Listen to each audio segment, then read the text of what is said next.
I'm Olivia course. Scherzer. I'm the editorial assistant for Peer Magazine, and I have Riley Clemmons here. Riley Clemmons is a 21-year-old Christian singer-songwriter known for her hits single, Broken Prayers and Better For It. And by the way, Broken Prayers is probably on repeat in my Spotify playlist. Thank Um, you. yes, and she recently released an album in 2021 entitled Godsend after her debut album in 2018. And she's just here to talk about songwriting, remaining authentic in the music industry at a young age, of course, her newest album, Godsend, and having hope. Okay, so Amazing. I just want to first start out with, how did you come to know Jesus? Did you grow up in the church or? Yeah, I did. So as early, honestly, as I can remember, I was constantly in church. That was part of my childhood. And I think there's so many blessings in that, and getting to see your parents and your family going to church and being part of faith at a young age. But I think that my family, my parents specifically, were really intentional about us. I say us as in my siblings and I getting to know Jesus on our own terms in a way that felt authentic to us. And I think that having to make that deliberate decision to find Jesus was really important for me in my personal life. Right. So growing up, who were your musical influences?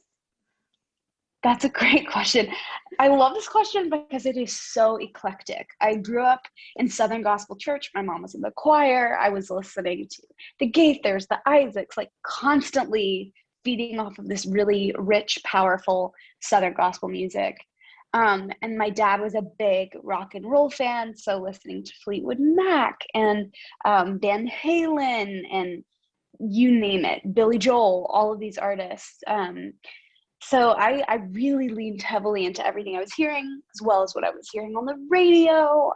But one of my biggest musical influences, who really encapsulated so many of the things I love, is Aretha Franklin. So that's one of the main influences. Right, amazing. Yes, I love Southern gospel music too. Oh, it's the Um, best. so I love this question. Describe your songwriting process. More specifically, how does your personal quiet time with God influence your songwriting process? Yeah, that's a great question. I'm definitely a concept-based writer. I always have been. I lean really heavily into first, like landing on the concept of what I want to say, or finding a title that feels powerful and meaningful to me.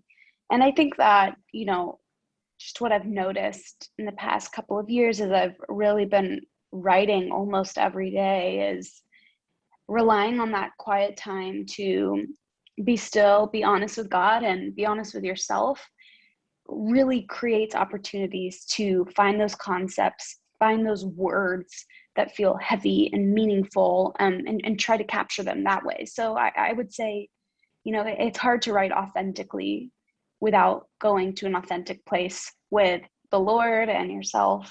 And those are really important in my process. Good. So specifically, what inspired you to write your latest album, Godsend?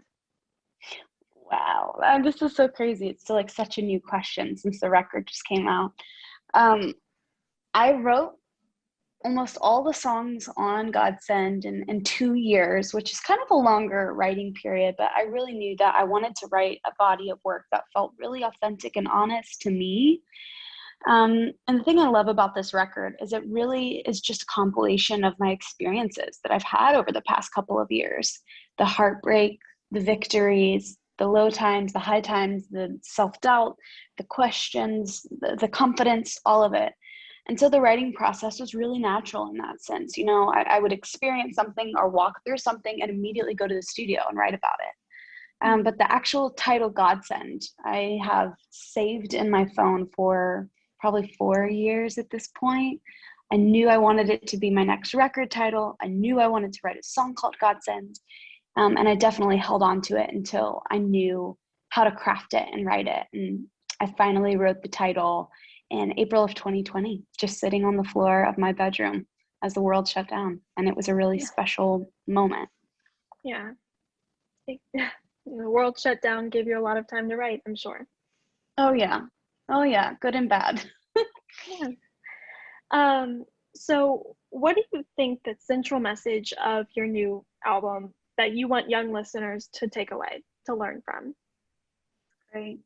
The title track Godsend that I was just referencing really is it's the foundation of this record.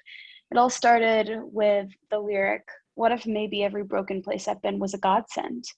And looking back at these 12 songs, a collection of my stories, I can see in both the highs and the lows that God has been there and his hand has been in it somehow, in some way, even when I didn't understand. So I would hope that a listener is reminded that, we have a God who's bigger than all of our experiences, who can make really beautiful things out of what we least expect. Good. So how has the album making process been at only 21 years old? Oh, I'm just figuring it out as I go. I mean, it's so funny. I feel like you look at musicians, artists, writers from this perspective of, watching everything happen and feeling like it's such a well-oiled machine, but it's not. It's definitely every day in the music industry, every day as a writer and artist, it's just waking up and figuring it out as you go. So the record writing process, I really just wrote what I could when I could that felt authentic, and the rest really fell together in a way that I couldn't have really leaned into a playbook for, if that makes sense. Right. It is.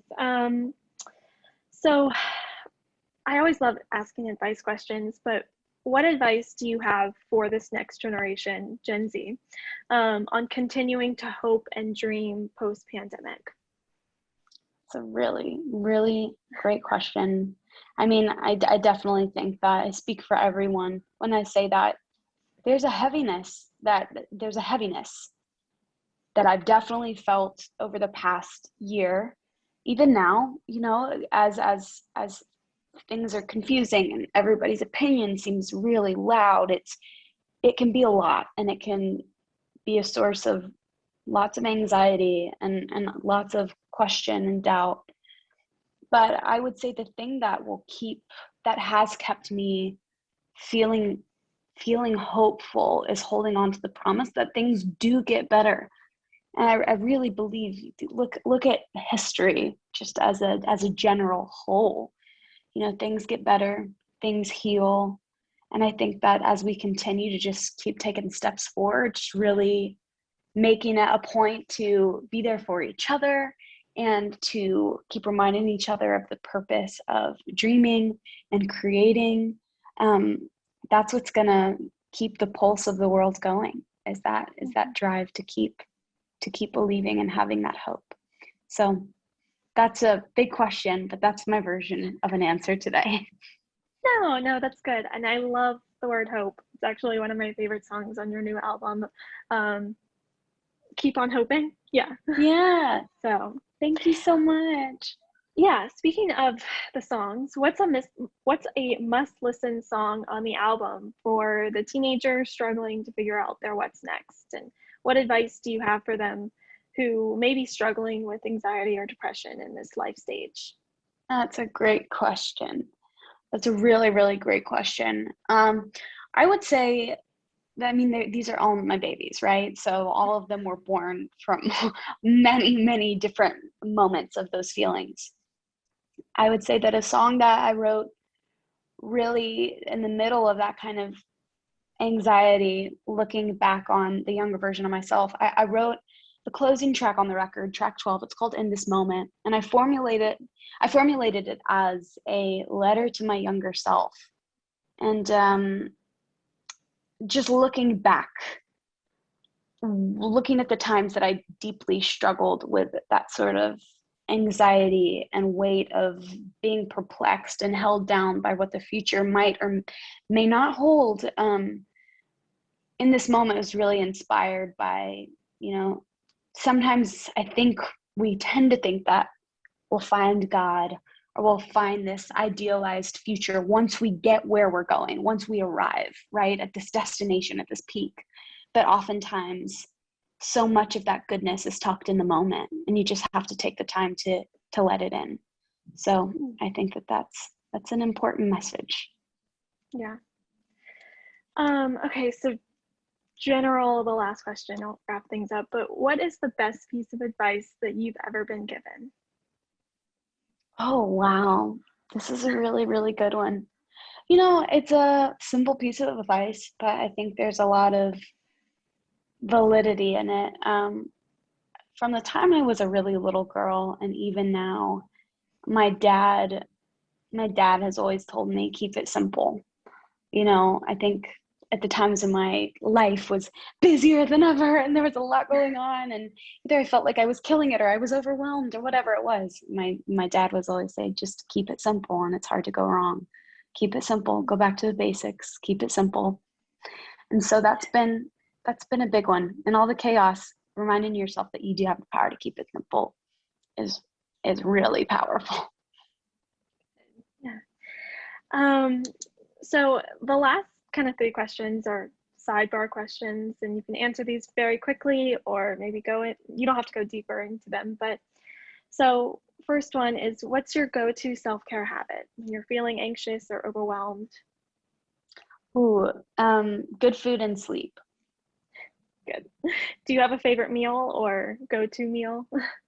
Yeah, I would say that lately it's been like some sort of like a grain bowl, like a grain bowl with sweet potatoes. I'm a vegetarian, so Okay. anything nourishing and filling and vegetarian and healthy typically makes me feel like me. Nice.